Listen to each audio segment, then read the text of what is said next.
Bạn mua vàng trên tài khoản thử nghiệm, giá đi đúng hướng được nửa giờ, vì sợ khoản lời biến mất, bạn kéo mức dừng lỗ về đúng điểm vào, giá hồi nhẹ, đóng lệnh rồi tiếp tục chạy thẳng đến mục tiêu 2 giờ, bạn không đoán sai hướng, bạn đã thay đổi kế hoạch quá sớm. Câu hỏi đúng không phải là luôn rời hay không bao giờ rời, câu hỏi đúng là tại thời điểm này, thị trường đã tạo đủ bằng chứng để thay điểm vô hiệu ban đầu chưa? Nếu chưa, mức dừng mới chỉ phản ánh nỗi sợ mất phần lời đang thấy, không phản ánh cấu trúc của giao dịch. Trong video này, tôi đưa cho bạn 3 câu hỏi trước khi sửa mức dừng lỗ. 1. Cấu trúc bảo vệ lệnh đã hình thành chưa? 2. Điểm gọi là hòa vốn đã tính chi phí và khoảng thời chưa? 3. Quy tắc quản lý lệnh này có được viết trước và kiểm chứng bằng dữ liệu hay không? Cuối video, bạn sẽ có một cây quyết định đơn giản để chọn giữa 3 hành động: giữ mức dừng ban đầu, rồi có điều kiện, hoặc không tiếp tục giữ lệnh. Ta sẽ kiểm tra bằng 3 tình huống và thực hành trên tài khoản thử nghiệm Xnist thay vì tranh luận bằng cảm giác. Đây là nội dung giáo dục, không phải tín hiệu mua bán hay cam kết lợi nhuận. Ví dụ dùng tiền ảo trên tài khoản thử nghiệm. Thị trường ngoại hối và CFD có đòn bẩy, chênh lệch giá, biến động và trượt giá có thể khiến kết quả thực tế khác kế hoạch. Hãy tự xác minh điều kiện của nền tảng và tài khoản bạn sử dụng. Nhiều người gọi việc kéo mức dừng về giá vào lệnh là hòa vốn, nhưng điểm vào chỉ là một mức giá. Kết quả tiền còn có thể chịu chênh lệch giá, commission, phí qua đêm và trượt giá. Vì vậy, đóng đúng giá vào chưa chắc cho kết quả đúng bằng không, đặc biệt khi tài khoản hoặc thời gian giữ lệnh có chi phí. Có hai khái niệm thường bị trộn lẫn. Hòa vốn tâm lý là cảm giác từ giờ tôi không thể thua. Hòa vốn kỹ thuật là mức thoát được xác định theo giá vào, chi phí và quy tắc thực thi. Cảm giác an toàn có thể xuất hiện ngay, nhưng sự an toàn thực tế không được bảo đảm chỉ bằng một đường ngang. Mức dừng lỗ không chỉ giới hạn số tiền mất, nó còn đại diện cho điểm mà luận điểm giao dịch không còn đúng. Nếu bạn kéo đường dừng đến vị trí không liên quan cấu trúc, nó vẫn giới hạn tiền, nhưng không còn đo đúng ý tưởng ban đầu. Đây là nguyên nhân nhiều lệnh tốt bị loại bởi nhiễu bình thường. Khi đã vào lệnh đúng kế hoạch, khoảng từ điểm vào đến mức dừng ban đầu là cái giá bạn chấp nhận để thị trường có thời gian chứng minh ý tưởng. Nếu giá mới đi một đoạn nhỏ rồi bạn rút toàn bộ khoảng thở, bạn đang muốn giữ cơ hội tăng nhưng từ chối trả chi phí biến động của cơ hội đó. Giữ mức dừng ban đầu không có nghĩa bạn thờ ơ với rủi ro. Nếu khối lượng đã được tính đúng, khoản lỗ tối đa đã nằm trong ngân sách từ trước. Quản trị rủi ro xảy ra trước cú bấm, không phải chỉ bắt đầu khi lệnh có lời và bạn đột nhiên sợ phải trả lại phần lợi nhuận tạm thời. Cách thứ nhất là giữ nguyên mức dừng cho đến khi lệnh chạm mục tiêu hoặc luận điểm sai. Ưu điểm là chiến lược được thực thi nhất quán và lệnh có đủ khoảng thở. Nhược điểm là một lệnh từng có lời vẫn có thể quay lại mức lỗ ban đầu. Cách này chỉ hợp lý khi rủi ro đã vừa sức. Cách thứ hai là cứ thấy lệnh đạt nửa giờ hoặc một số tiền nào đó thì kéo về điểm vào, bất kể cấu trúc. Cách này tạo cảm giác kỷ luật vì có con số rõ ràng, nhưng con số có thể không liên quan hành vi giá. Nếu chưa kiểm chứng, đó chỉ là một phản xạ được viết thành quy tắc. Cách thứ ba là chỉ rời khi thị trường tạo bằng chứng mới, ví dụ phá một vùng quan trọng, đóng đến xác nhận và hình thành điểm vô hiệu mới có thể bảo vệ lệnh. Khi đó mức dừng không chạy theo số tiền đang lời, nó chạy theo sự thay đổi của luận điểm. Đây là cách ta tập trung trong video. Một chiến lược bắt xu hướng có thể cần giữ lệnh qua nhiều nhịp hồi, một chiến lược ngắn hạn có thể bảo vệ sớm hơn. Không thể lấy quy tắc của người khác rồi gắn vào hệ thống của bạn. Cùng một thao tác rời mức dừng có thể cải thiện chuỗi này nhưng làm hỏng chuỗi khác. Nếu bạn đánh giá cách quản lý bằng số lệnh thoát không lời không lỗ, bạn sẽ dễ thích rời sớm, nhưng mục tiêu không phải tạo nhiều lệnh có nhãn hòa vốn. Mục tiêu là cải thiện kết quả của cả chuỗi, tổng giờ, mức sụt giảm, tỷ lệ tuân thủ và khả năng giữ được lệnh thắng lớn. Rời sớm có một lợi ích rất dễ thấy, bạn giảm xác suất chịu đủ khoản lỗ ban đầu, chi phí khó thấy hơn là nhiều lệnh tiềm năng bị đóng trước mục tiêu. Nếu chỉ nhớ cảm giác nhẹ nhõm khi thoát hòa vốn mà không ghi những lệnh sau đó chạy ra, bạn sẽ đánh giá sai quy tắc. Khoản lời đang chạy liên tục thay đổi và kéo sự chú ý của bạn khỏi biểu đồ. Để quyết định sạch hơn, hãy tạm che con số tiền nếu có thể, rồi nhìn lại cấu trúc, thời gian giữ lệnh và kịch bản đã viết. Nếu quyết định đổi ngay khi nhìn thấy tiền giảm, đó thường là phản ứng, chưa chắc là quản lý. Ta có 3 trạng thái rõ ràng: giữ mức dừng ban đầu khi chưa có bằng chứng mới, không rời theo mốc tùy tiện chỉ để thấy an toàn, cân nhắc rời khi cấu trúc, chi phí và quy tắc đã cùng cho phép. Bây giờ ta đi vào câu hỏi quan trọng nhất, thị trường đã thay đổi điều gì? Trước khi rời, hãy đọc lại lý do vào lệnh bằng một câu, ví dụ, mua thử nghiệm khi giá giữ vùng hỗ trợ và tạo nhịp tăng mới. Mức dừng ban đầu nằm dưới điểm mà vùng hỗ trợ bị phá theo tiêu chuẩn của bạn. Muốn thay mức dừng, bạn cần một luận điểm mới tương đương về độ rõ. Giá đi có lợi 10, 20 hay 50 điểm chỉ cho biết vị thế đang lời, nó chưa chứng minh cấu trúc bảo vệ đã xuất hiện. Một cây nến tăng mạnh có thể bị hồi lại một phần bình thường nếu chỉ dùng khoảng cách từ entry làm bằng chứng, bạn đang đo tiền, không đo thị trường. Trong ví dụ xu hướng tăng, bằng chứng có thể gồm 3 phần: giá vượt vùng cản gần nhất, nến đóng xác nhận thay vì chỉ chọc qua và một đáy sau cao hơn được hình thành. Khi đó bạn mới có một vị trí kỹ thuật mới để nói rằng nếu giá quay lại dưới đó, nhịp tăng đã yếu đi. Nếu giá chỉ có bóng nến vượt vùng cản rồi đóng trở lại, bằng chứng còn yếu. Tương tự, một nhịp bật rất nhanh chưa tạo được đáy bảo vệ.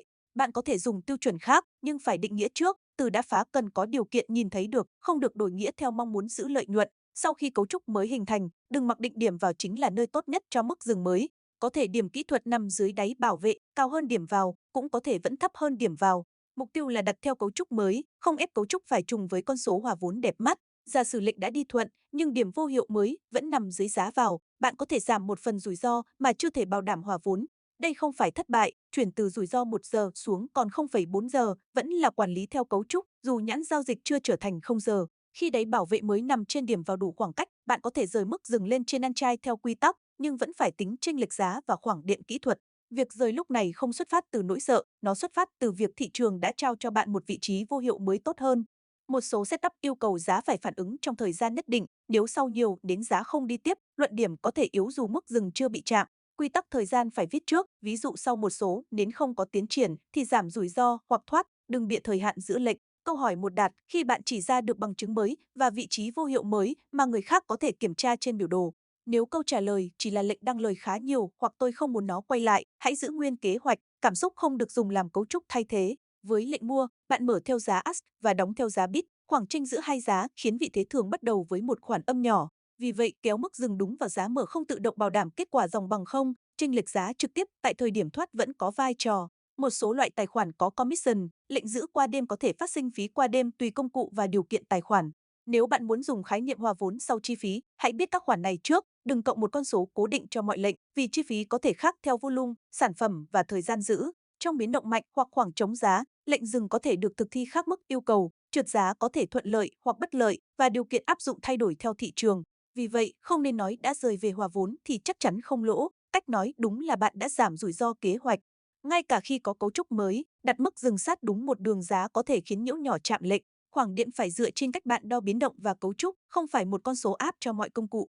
Đệm quá rộng làm rủi ro tăng, đệm bằng không làm lệnh dễ bị quét bởi dao động bình thường. Nếu chênh lệch giá đang giãn mạnh, việc kéo mức dừng sát giá hiện tại có thể làm vị thế bị đóng dù biểu đồ giữa giá vẫn chưa phá cấu trúc bạn theo dõi. Trước khi sửa lệnh trên Xnis, hãy nhìn chênh lệch giá trực tiếp. Nếu điều kiện thực thi bất thường, lựa chọn an toàn là chờ hoặc hành động theo quy tắc tin tức đã viết trước. Trading Calculator của Xnis có thể hỗ trợ ước tính chênh lệch giá cost, commission, phí qua đêm và pip value theo đầu vào. Tài liệu hiện hành cũng lưu ý chênh lệch giá trong công cụ có thể dựa trên dữ liệu trước đó và khác điều kiện trực tiếp. Hãy dùng calculator để chuẩn bị, nhưng dùng giá và chênh lệch giá đang hiển thị để kiểm tra trước thao tác. Một cách thực dụng là tách hai mốc, mốc 1 là entry, dùng để nhìn cấu trúc, mốc 2 là giá hòa vốn ước tính sau chi phí, dùng để hiểu kết quả tiền. Mức dừng chỉ được chọn khi còn phù hợp cấu trúc, không được kéo đến mốc 2 chỉ vì phép tính nói rằng tại đó lợi nhuận dòng gần bằng không. Giả sử lệnh thử nghiệm có chi phí ước tính tổng cộng $1, nếu dừng đúng tại entry, kết quả dòng có thể vẫn âm khoảng chi phí đó. Muốn bù chi phí, giá thoát cần tốt hơn entry một khoảng tương ứng, nhưng mức đó vẫn phải nằm ngoài vùng nhiễu và phù hợp cấu trúc mới. Đây chỉ là số minh họa. Câu hỏi 2 đạt, khi mức dừng mới có khoảng đệm hợp lý, bạn đã xem chênh lệch giá trực tiếp và hiểu chi phí chính của tài khoản. Nếu chỉ kéo đúng entry rồi gọi là không còn rủi ro, câu trả lời chưa đạt. Bây giờ còn một lớp quan trọng hơn, quy tắc này có tồn tại trước khi lệnh được mở hay không? Nếu trước lệnh bạn không hề định rời mức dừng, nhưng vừa thấy lời giảm đã sáng tạo ra quy tắc mới, rất có thể quy tắc đang phục vụ cảm xúc hiện tại. Kế hoạch quản lý cần ghi rõ điều kiện, không chỉ ghi mục tiêu, ví dụ, chỉ rời sau đến đóng vượt vùng cản và tạo đáy bảo vệ. Một quy tắc tốt có hai phần, đầu vào là bằng chứng, cấu trúc, đến đóng, thời gian hoặc mức giờ, hành động là điều bạn làm, giữ, rời đến vị trí nào, giảm bao nhiêu rủi ro hoặc thoát. Câu khi thấy phù hợp tôi sẽ bảo vệ lệnh không có đầu vào đo được nên không thể kiểm chứng. Sau 10 hoặc 20 lệnh thử nghiệm, hãy so hai phương án trên cùng dữ liệu, giữ mức dừng ban đầu và rời theo điều kiện. Ghi lại tổng giờ, số lệnh bị đóng rồi chạy đến mục tiêu, mức sụt giảm và tỷ lệ tuân thủ. Ký ức thường giữ lại nỗi đau mất lời, nhưng bỏ quên cơ hội bị cắt sớm. Giả sử 6 lệnh theo kế hoạch có kết quả nếu giữ mức dừng là âm 1 giờ, dừng 2 giờ, âm 1 giờ, dừng 2 giờ, hòa vốn và dừng 2 giờ, tổng là 4 giờ. Đây là chuỗi minh họa để ta xem quản lý lệnh thay đổi phân phối kết quả như thế nào. Nếu quy tắc rời sớm biến cả 3 lệnh thắng 2 giờ thành hòa vốn, nhưng cứu được một lệnh âm 1 giờ, chuỗi mới có thể là hòa vốn, âm 1 giờ, hòa vốn và hòa vốn, tổng còn âm 1 giờ, giảm số lệnh thua không đồng nghĩa cải thiện tổng kết quả. Ngược lại, một quy tắc có điều kiện có thể cứu một phần lệnh thua mà vẫn giữ được hai lệnh thắng lớn. Khi đó chuỗi có thể tốt hơn hoặc giảm sụt giảm, nhưng kết luận phải đến từ dữ liệu của setup, không từ ví dụ tôi vừa đặt. Ví dụ chỉ chứng minh rằng cách quản lý thay đổi phân phối kết quả. Khi thử quy tắc mới trên thử nghiệm, đừng vừa rời mức dừng sớm hơn, vừa đổi điểm vào và mục tiêu. Nếu kết quả thay đổi, bạn sẽ không biết nguyên nhân. Hãy giữ setup, rủi ro và mục tiêu như cũ, chỉ thay đúng quy tắc quản lý mức dừng trong một block giao dịch đủ để quan sát. Câu hỏi 3 đạt khi bạn có một câu if then viết trước và có kế hoạch kiểm tra trên chuỗi thử nghiệm. Nếu quy tắc thay đổi theo từng lệnh, dữ liệu không còn so sánh được. Khi cả ba câu hỏi cùng đạt, việc rời mức dừng mới trở thành một quyết định có cấu trúc thay vì một cách xoa dịu cảm xúc. Tình huống A, lệnh mua thử nghiệm đạt nửa giờ sau một nến tăng nhưng chưa vượt vùng cản và chưa tạo đáy bảo vệ mới. Chênh lệch giá bình thường, kế hoạch ban đầu cho phép nhịp hồi, câu hỏi một chưa đạt. Vì vậy, nếu không có điều kiện thoát khác đã viết trước, giữ mức dừng ban đầu là lựa chọn nhất quán.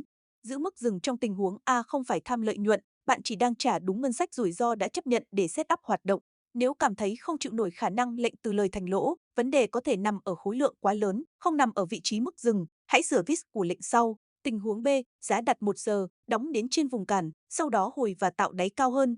Điểm vô hiệu mới nằm trên entry đủ khoảng đệm, chênh lệch giá trực tiếp bình thường và quy tắc đã viết trước. Cả ba câu hỏi đạt, rời mức dừng theo đáy bảo vệ mới là lựa chọn có cơ sở. Trong tình huống B, điểm dừng mới được đặt dưới đáy bảo vệ cộng khoảng đệm, không mặc định đúng entry. Nếu vị trí đó cao hơn entry, lệnh khóa một phần kết quả. Nếu nó gần entry, kết quả dòng còn phụ thuộc chi phí và thực thi. Tên gọi hòa vốn không quan trọng bằng lý do kỹ thuật của vị trí. Tình huống C, lệnh đăng lời gần 1 giờ nhưng sắp có tin quan trọng, chênh lệch giá tăng nhanh và giá giật mạnh. Rời sát về entry lúc này không tự động làm lệnh an toàn, bạn phải theo kế hoạch tin tức đã viết, giữ nguyên, giảm vị thế, chủ động đóng hoặc không giữ qua sự kiện, không sáng tạo phương án trong vài giây. Ba lệnh đều đang có lời nhưng kết luận khác nhau. A chưa có cấu trúc mới nên giữ mức dừng. B có cấu trúc, chi phí bình thường và quy tắc trước nên có thể rời. C gặp điều kiện thực thi bất thường nên xử lý theo kế hoạch tin tức, khoản lời hiện tại không đủ để quyết định một mình. Ba lỗi cần loại bỏ là rời vì số tiền lời vừa giảm, rời mọi lệnh tại cùng một mốc dù setup khác nhau và rời đúng entry rồi tin rằng không thể lỗ. Mỗi lỗi bỏ qua ít nhất một trong ba lớp, cấu trúc, chi phí hoặc dữ liệu, chỉ cần thiếu một lớp, hãy dừng thao tác. Hãy luyện trên tài khoản thử nghiệm Xnis, dùng tiền ảo trước, tạo một setup quen thuộc và cố định mức rủi ro nhỏ. Mục tiêu của bài tập không phải kiếm lợi nhuận thử nghiệm, mục tiêu là quan sát điều gì xảy ra khi giữ mức dừng ban đầu và khi rời theo điều kiện, chỉ so sánh khi các đầu vào còn lại giống nhau. Khi lệnh thử nghiệm đang mở, hãy ghi lại entry, mức dừng ban đầu, mục tiêu và lý do vào. Trên Xnis Terminal hiện hành, lệnh mở có thể được sửa từ khu vực portfolio bằng biểu tượng chỉnh sửa, nền tảng khác có thao tác khác. Đừng chạm nút sửa trước khi hoàn thành 3 câu hỏi trên giấy. Trước khi sửa, hãy nhìn chênh lệch giá trực tiếp của công cụ đang giao dịch, ghi một ảnh chụp hoặc con số vào nhật ký. Nếu chênh lệch giá khác rõ so với lúc vào, đánh dấu điều kiện bất thường và làm theo kế hoạch. Không dùng chênh lệch giá trung bình cũ thay cho dữ liệu đang hiện trên Xnis Terminal hoặc nền tảng của bạn. Nếu cả ba câu hỏi đạt, nhập mức stop loss mới theo điểm vô hiệu và khoảng đệm đã ghi, rồi kiểm tra lại chiều lệnh trước khi xác nhận. Với lệnh quy, mức dừng phải nằm phía phù hợp theo quy tắc nền tảng. Nếu hệ thống báo giá không hợp lệ, đừng kéo đại, kiểm tra stop level và loại lệnh. Sau khi lệnh thử nghiệm Xnis đóng, ghi 4 điều, mức dừng đã dùng, lý do rời, kết quả theo giờ và điều gì xảy ra sau khi thoát. Cột cuối không dùng để tiếc nuối, nó dùng để phát hiện bao nhiêu lệnh bị cắt trước khi đạt mục tiêu, chỉ dữ liệu lặp lại mới giúp bạn sửa quy tắc. Đây là cây quyết định. 1. Đã có cấu trúc bảo vệ và điểm vô hiệu mới chưa? Nếu chưa, giữ kế hoạch. 2. Mức mới đã tính khoảng đệm, chi phí và chênh lệch giá trực tiếp chưa? Nếu chưa, chưa sửa. 3. Quy tắc đã viết trước và đang được kiểm chứng nhất quán chưa? Nếu có mới cân nhắc rời. Nếu cần một câu để đặt cạnh màn hình, hãy dùng câu này, tôi chỉ rời stop loss khi thị trường tạo điểm vô hiệu mới, mức dừng mới còn khoảng thở sau chi phí và điều kiện đó đã được viết trước. Nếu một phần thiếu, tôi không sửa lệnh chỉ vì khoản lời đang giảm. Trong 10 lệnh thử nghiệm tiếp theo, hãy chụp biểu đồ tại thời điểm bạn muốn rời mức dừng, trả lời 3 câu hỏi và ghi quyết định. Sau 10 lệnh, đếm số lần muốn rời vì cảm xúc, số lần có cấu trúc thật và số lệnh bị đóng sớm. Đừng thay quy tắc giữa bắp, rời stop loss về hòa vốn không tốt hay xấu một cách tuyệt đối. Nó chỉ có giá trị khi thị trường đã tạo cấu trúc bảo vệ, mức mới tính đến chi phí và khoảng thở, và quy tắc được viết trước rồi kiểm chứng trên chuỗi. Hãy luyện trên thử nghiệm Xnis, nếu cần mở tài khoản, link đăng ký nằm trong mô tả hoặc bình luận ghim, luôn tự đánh giá rủi ro tại nơi cư trú.